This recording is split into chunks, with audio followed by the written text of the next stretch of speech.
Hello, Texans. I'm Susana, and this is the Susana Gibb Show. On this podcast, we focus on Texas people. I'm going to tell you, half the time I'm reading the paper or a magazine, and I see somebody, and I think, wow, that's a pretty good story. And it's interesting because we've been doing this podcast thing for about a year now. And so it's been on an interesting journey. Actually, I spoke at a conference last week about the podcast specifically, and it made me reflect a lot about this whole time that we've been doing it. And this guest in particular, her name is Angela de los Santos, and she works for the City of Dallas Parks and Rec. And I'd actually emailed about 8 months ago to one of the managers there about a different person who manages different parks. I'd read about this park down south of Dallas, and I thought, what do they do? I know that it's more than just setting up the mowers and everything else, but I was like, what does somebody who's in charge of parks, like what does that job entail? And that guest didn't really pan out. And then I get contacted. They're like, hey, we want to come on the show. We have something we want to promote. And so, yeah, I got to learn what a degree in leisure and recreation gets to do. So thank you so much for being with us. The podcast is sponsored by Gibb Insurance, which is our insurance agency here in Dallas. And our insurance tip, we're going to actually lead with our insurance tip this week because, I'm shaking it up. So our insurance tip of the week, you know what we learned? We learned that there are hedge funds who are using AI to look for potential weaknesses in policy languages, and they bring a lawsuit. They bring a class action lawsuit that they're pretty sure they can win, and they distribute the winnings to their investors, which is part of the reason why your insurance premiums are going up. Head exploded, all kinds of new things you learn every day. So thank you so much for being with us today. I hope you enjoy our next guest. Please connect with us at gibbagencydallas.com. We love to hear from you. And now, on with the show. Well, welcome to the show. Angela, tell everybody who you are. Hi there. My name is Angela de los Santos. I'm the interim supervisor for Outdoor Adventures, which is a program under the City of Dallas Park and Recreation Department. And you've had this interim position for how long now? When are they just going to give it to you? Well, hopefully very soon. It's been about 6 months, but I've enjoyed every moment of it. It's definitely been a larger undertaking than what I was used to, but I really am enjoying it. It gets me opportunities like this one, so I am all for it. So what exactly do you do with Parks and Recreation?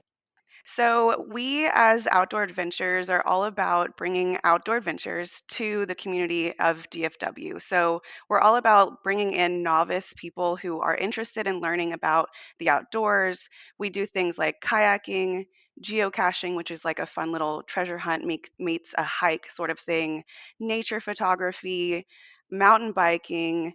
We take family camping trips. We just had one at Ray Roberts Lake State Park where we take families out camping. They don't have to have any gear whatsoever. We provide everything for them. And we're just trying to build the foundation for the love of the outdoors for them so that they feel comfortable going out and doing these outdoor activities on their own. So do you get to bring your family with you, or is this time away from your family when you do these things?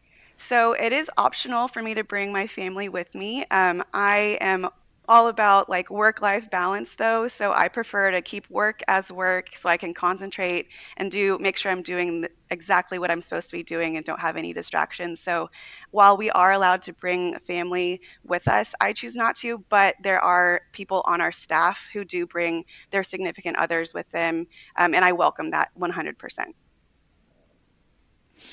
So how did you decide, you know what, I'm going to teach people how to camp? Like what does one do to get this job? Sure. So that's a really good question. I grew up going to a summer camp out in Fort Worth. And before you can be a counselor, you have to go on this like initiation trip. And so we went on a canoe camping trip down the Brazos River. And I remember coming back after that trip and sitting in my camp director's office, talking to her about it, how I was excited to be a counselor for the first time and all of this fun stuff.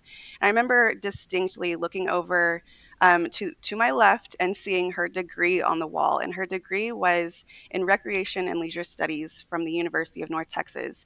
And that's when I knew that was exactly what I wanted to do. So I went to UNT. I studied recreation, communication studies, and nonprofit management, and landed my dream job multiple times. So I've actually gotten to be in the industry on a lot of different levels, but this one checks all of the boxes for me. What is the leisure part of the diploma? Like, what kind of things do you study? Like, how long it takes people to relax, or what is considered leisure, how to So it's attract people? All Yeah, so it's more like the science between or the philosophy of leisure and its importance in people's lives. So how just like I was mentioning that work-life balance. So the balance side would be the leisure that I find in my own personal life so that I could come back into my job and perform as best that I can. So it's about recognizing that leisure is a thing that we all need to do and to take part in order to be our best selves.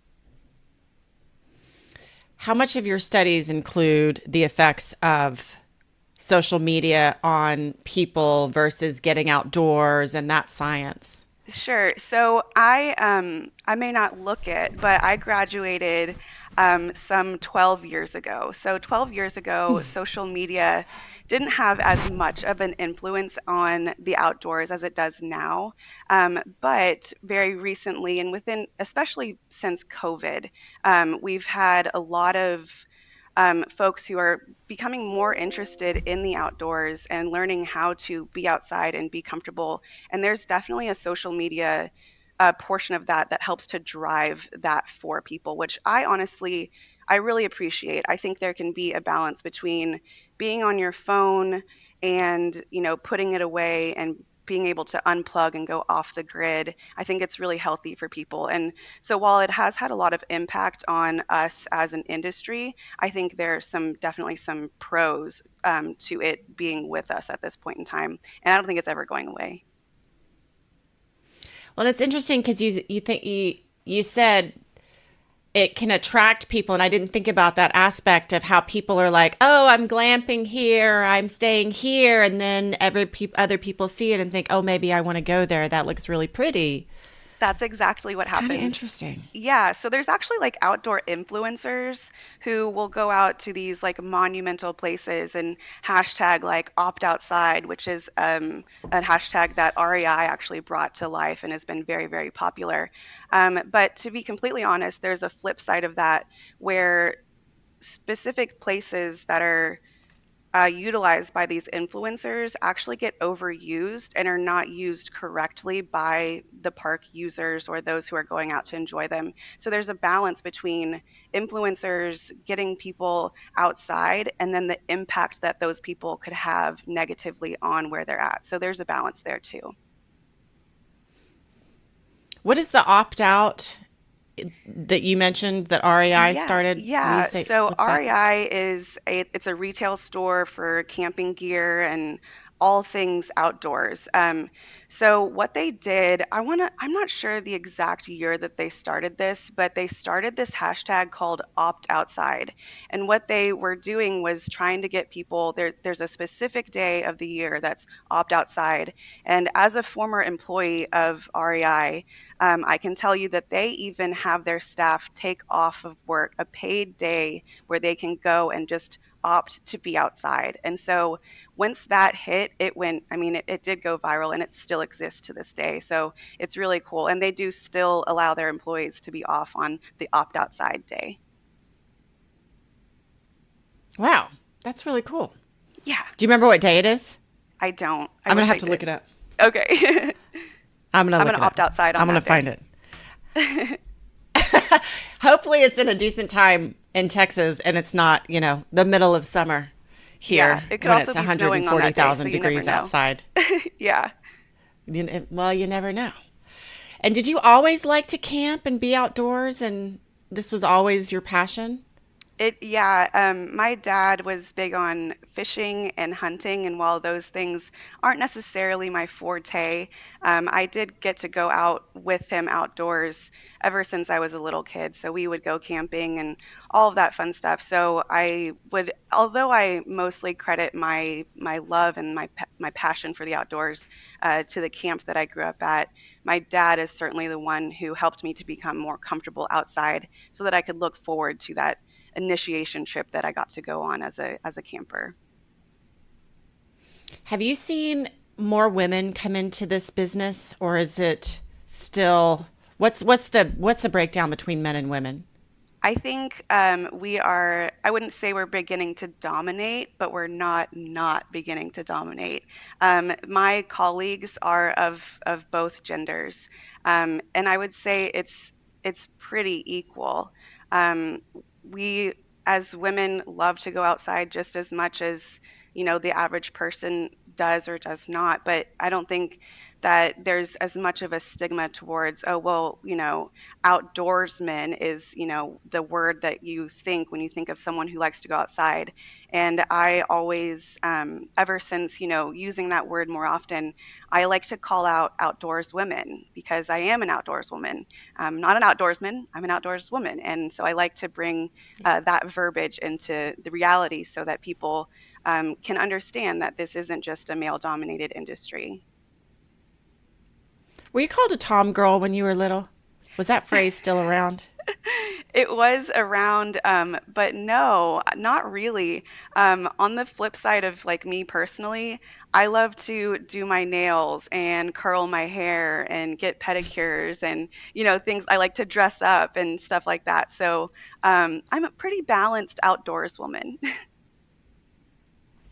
I love it. I'm a woman-owned business. I have daughters, and so it's interesting for me to sometimes I tell them stuff that used to be the norm for women that is not. They've never I think they've had more equality than probably any generation, and they look at me like, why would it ever have been any different? I So couldn't agree more. it's interesting to see. um, we interviewed a game warden, a lady game warden out of Central Texas, and so she said a lot of the same things and her love of outdoors and how she grew up, which is it's just fun. It makes me want to talk to her again now. I'm like, oh, I got to check in with her and see how she's doing. I love that. So I know you guys have something exciting coming up. Tell us about your event that you have coming up that ties in with the solar eclipse. Yeah, so we have a huge special event coming up on April 6th, 7th, and 8th. It's called Totality Dallas, a total eclipse festival. And it is just that. It is a 3 day long festival where we're going to have outdoor activities available, educational sessions, as well as the opportunity to camp here at Samuel Farm and Mesquite. So you can get 20 by 20 spaces, 20 by 40 spaces. You can primitive camp if you have your own gear, or you can use our gear, what we're calling specialty camping. So we've got a lot of different activities and fun things. And they're not just geared towards beginners. If you already know what you're doing, we've got a mountain bike class that you're more than welcome to take. We want anyone and everyone to come out to Samuel Farm and see how beautiful our farm is and what we do as Dallas Park and Recreation, as well as Outdoor Adventures, but also get to see this incredible total eclipse that's not going to happen for hundreds of years to come. So it's a once in a lifetime opportunity for All sure. right. Before we get into the total eclipse, I'm assuming there's fees for the different sizes that you can just go on and register for, or Yes. We have a website. If you Google Totality Dallas, it'll be the second thing to pop up. It's on ticket sign up. But okay. primitive camping, if you have your own gear, that's going to cost $100 just to come out here to Samuel Farm for those 3 days. That includes parking and admission to all of the events and educational sessions that we have. The specialty camping is 160. Like I said, that includes all of the gear that's going to come along with that. So you've got an 8-person tent, two cots, and then the number of foam pads as kids that you have. So if you've got four kids, you'll get four foam pads and two cots for the adults to sleep on. So they're not sleeping on the ground. And then if you want to car camp, we have 20 by 20 spaces for $200 and 20 by 40 spaces for $250. And that, again, that's for all 3 days of the event. Parking is included, as well as admission into all of the activities that we're offering. How many people do you think are going to be from Dallas, and how many are going to be from just other places?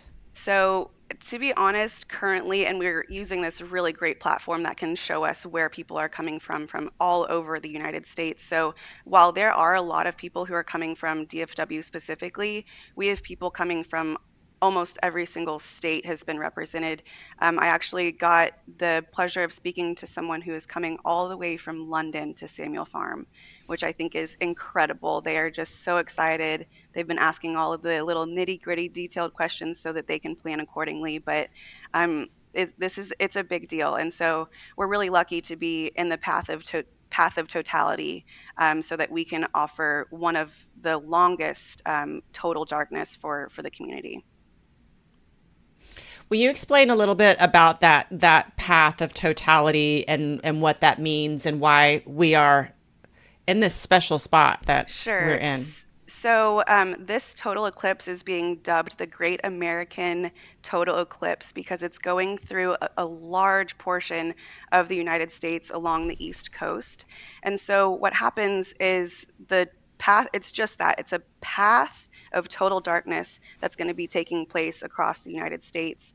And the interesting thing about it is that there's a common misconception that the total eclipse is only going to last for that 4 minutes and 7.6 seconds. When reality, there's a buildup to the total darkness and then a fade back into daylight. That's so cool. So the whole thing is roughly 5, 6 hours. Is that what you 3 said? hours. So Oh, three. it's Okay. roughly 3 hours. The totality will begin around noon. The actual total darkness will be at 1:40 until 1:44, and then it will begin to be daylight up until 3 p.m., in which case our days proceed as normal and we can see in the daytime. And April 6th is a Tuesday, Monday? It's a Saturday, April 6th, Sunday the 7th, Okay. and the actual eclipse itself is on Monday, April 8th. Okay. It's going to be so interesting. It really is. I'm excited. That's super exciting. How full are you guys right now? Like, when do you think you'll be at capacity? We have a really large property. We're on 400 plus acres of land, and right now we're about one third of the way to our capacity. We're looking at about 1,000 people currently, but we can house way more than that. So if you're interested, do sign up. There's also, and I forgot to mention this, you don't have to come just to camp. You can pay $5 and get a day pass and just enjoy all of the activities that we have. So those day passes are going to be available on both Sunday and Monday. And if you get your day pass for Monday, we're also going to include a pair of really awesome totality glasses, the eclipse glasses Oh, that you that's wear so to protect cool. yourself. Yeah. And I can't remember. I think we talked about this before we started the podcast, but will you talk a little bit more about the activities that you guys are going to have there? Yeah, absolutely. So I don't have them all memorized, but they've got them all right here. So we're going to have open fishing. So if you want to go fishing with us here at Samuel Farm, we have fishing rods that you can rent from us. The really cool thing about one of the ponds that we have is that Texas Parks and Wildlife actually stocks it with trout. So you might actually catch something, which I think is really fascinating. We have mountain biking, so there that will be available to the people who want to participate in that. And all of the activities that we have are going to be led by certified instructors. So our mountain biking class will be led by somebody who actually does mountain biking and knows how to teach it properly. We're going to have geocaching, which, like I said earlier, is like a treasure hunt. It's something that's done all over the world. We didn't make this up. We didn't make up this activity. It's a really cool just treasure hunt meets hike sort of thing. We're going to have nature photography, in which case we will also provide the cameras for that. And Ooh, then that's fun. yeah, we've also teamed up with the local rec centers around DFW. We have over 40 rec centers. And so they're going to come out and do some like open games like field hockey and soccer and flag football. So if you're more into the traditional sports, we'll have those available to you as well. Um, and then towards the evening, we're going to have moth viewing and stargazing, as well as two movies. So we're going to do outdoor movies with an inflatable screen. We're showing Indiana Jones and the Marvels. And then this is super Oh, exciting. On Sunday at 8:30 p.m., we're going to have a drone show. And I'm super excited about that. We just met with the company, I think about a week and a half ago, and they're bringing hundreds of drones. It's going to be all solar eclipse related, like drones in the air. It's going to be really really neat, and that's included in the $5 day pass for Sunday. And then we're also going to have educational speakers. So we actually have someone who's coming. Her name is Alicia Shugart, and she's coming from the Rubin Observatory, which is in Chile. Very cool. So we're flying her up here so that she can teach us all of the knowledge that she has. She's going to be talking about the science of the eclipse, eclipse soundscapes, so what it actually sounds like during an eclipse, as well as more information on the Rubin Observatory that she works at. So she's a Texas native, but actually works down in Central America, which is really neat. And then we're going to have some fishing 101 sessions where we can teach you more about fishing, how to tie a knot. And then we'll have some survival skills sessions where we can teach you how to set up a shelter, how to build a fire, all sorts of knot tying, things of that nature. So we've got a lot of different educational activities as well as outdoor activities. So it will not be a boring day, I can tell you that much. So for that $5, you're going to have a day full of fun and adventure for sure. so what? How does somebody? So they're gonna. I have too many questions. They're all trying to That's come out okay. at once. Do you ever just watch movies where people start fires and you're like, that's not really how it works? um, yes, definitely. But it's like when a doctor watches like Grey's Anatomy, that sort of thing, where you're just like, well, no, there's just no That doesn't way. really happen. But when it does happen the right way, it's like, yes, they did their research. Maybe they like went to wilderness survival school. They know what they're talking about. And I'm always like, we got to see that movie again. They actually know what they're doing. So yes, that actually happens for sure.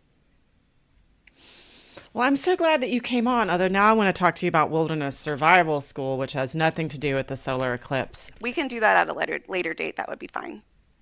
All right, Angela, we'll just have to have you back and you can tell us about how the solar eclipse went. Your event sounds amazing. Your job actually sounds like perpetual summer camp. So, It is. super fun. It absolutely is. That's But thank super you so fun. much for having me.